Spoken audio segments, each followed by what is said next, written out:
The president and his allies are now trying to out the Ukraine whistleblower as one of Trump's own appointees admits there was a quid pro quo. For more on this, it's time for a closer look.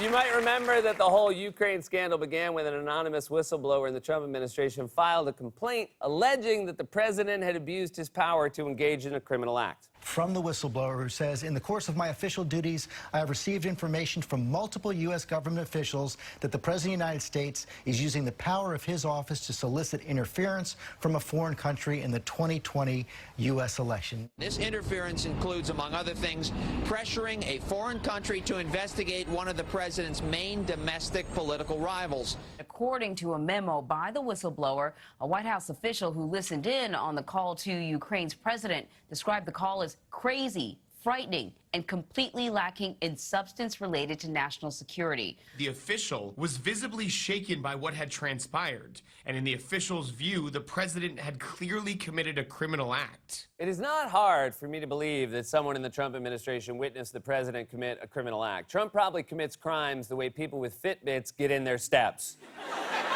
Oh no, I haven't gotten my crimes in today. I better go knock over a liquor store. I'm so sorry about this. I'm just doing it to hit my goal. I mean, if there was a whistleblower complaint for every crime Trump committed, he'd have to hold another one of those dumb press conferences where he's surrounded by a giant stack of paper. And as you can see from the sign, these are just the crimes I've committed today. So the whistleblower is the one who tipped everyone off to the fact that something very corrupt had happened. But since then, we've seen the notes from the call. We've seen text messages from officials involved in the scheme. We've had Trump and his chief of staff confess on TV. And we've had one witness after another come forward and provide damning testimony. We already have all the evidence.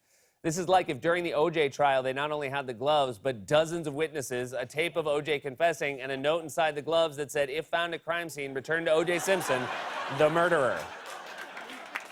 And yet, Trump and his allies remain obsessed with the whistleblower. They've tried to paint the whistleblower as some sort of shadowy anti-Trump operative who's biased against him, and Trump has repeatedly called for the whistleblower's identity to be revealed. I think that the whistleblower gave a lot of false information, and you have to see who the whistleblower is. Once I released the transcript, which was almost immediately, the whistleblower's report was very wrong. So once I released that call, I released a very detailed version of that call.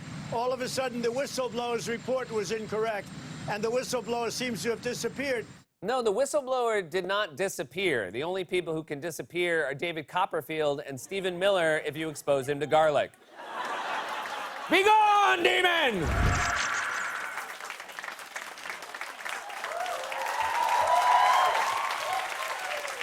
Also, just because you don't know someone doesn't mean that person has disappeared. The whistleblower still exists. They're just anonymous. Trump's like a dog who thinks the tennis ball disappeared just because you rolled it behind the couch. What the hell? We were just playing with that ball. And now thin air, poof, gone forever. We all have the actual evidence now, and yet Trump and his allies are still obsessed with the whistleblower. On Monday, Trump tweeted the whistleblower gave false information. He must be brought forward to testify. Written answers not acceptable. So there you go. Trump wants the Ukraine whistleblower outed, and he says written questions are not acceptable. Of course, when Trump had to answer his own questions as part of Robert Mueller's Russia investigation, he felt a little different about the acceptability of written answers, even claiming that he personally wrote the answers himself. You didn't answer questions on obstruction. Oh, wait a minute. I did answer questions. I answered them in writing. Not on I don't know about obstruction. this. I don't know. I answered a lot of questions. They gave me questions. I answered them in writing. About what? Special counsel. Your lawyers working Yeah, it's not. My lawyers aren't working on that. I'm working on that. I write the answers. My lawyers don't write answers. I write answers. No, you don't. No. No one believes you wrote the answers. For one thing, if Trump had actually written the answers, they'd be full of misspellings. Trump has misspelled his wife's name, his own name, the word country, and the word Republicans. Can you imagine Robert Mueller trying to sift through those answers? What are Republicans? Are those fans of RuPaul? You see, Republicans stand by Trump, whereas Republicans think it's time for him to sashay away. This obsession with the whistleblower's identity has now gone so far off the rails that both Trump and his allies in Congress, like Kentucky Senator Rand Paul, are openly calling on the media to find out who the whistleblower is and print their name. You know who it is. You just don't want to report it. CNN knows who it is, but you don't want to report it. And you know, you'd be doing the public a service if you did. The whistleblower needs to come before Congress as a material witness. I say tonight to the media, do your job and print his name. And I say to my colleagues, if Shifty Schiff will not let Hunter Biden come, and if he will not bring the whistleblower forward, every Republican in Congress should take a walk and say, this is a farce. I agree with one part of that. Republicans should definitely take a walk because it's always fun to watch Republicans walk, just like when Trump wanders around in circles on the White House lawn like a retiree looking for crabgrass. I mean, look at him. He should be carrying a rake and a bottle of weed killer. Also, I love that when he gets lost and doesn't know where to go, he just stands completely still, hoping people forget he's there.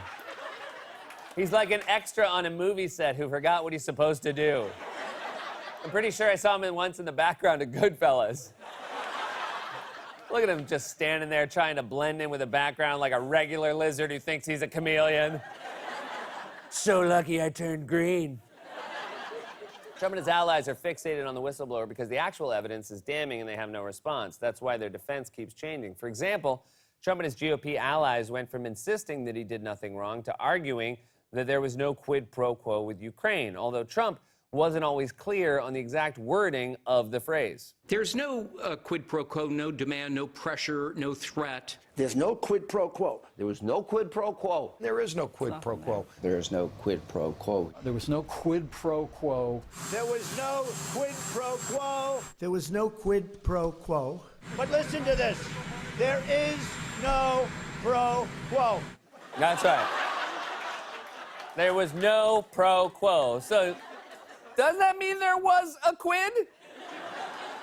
No pro quo sounds like something you'd say on a trip to Europe to explain you don't speak the language. Scusi, no pro quo. No pro quo, signor. But that's been the Republican argument this whole time. There was no quid pro quo. Then yesterday we found out that one of Trump's own appointees said there was a quid pro quo. And yet, instead of listening to that evidence, Republican Senator Lindsey Graham dismissed the entire impeachment inquiry altogether. I've written the whole process off. I think this is a bunch of BS. Man, these guys are so desperate to suck up to Trump and keep their tee times at his golf course. I mean, look at this photo of Graham and Paul golfing with Trump. Rand Paul looks like the doctor who delivered Arnold Schwarzenegger and Danny DeVito in the movie Twins.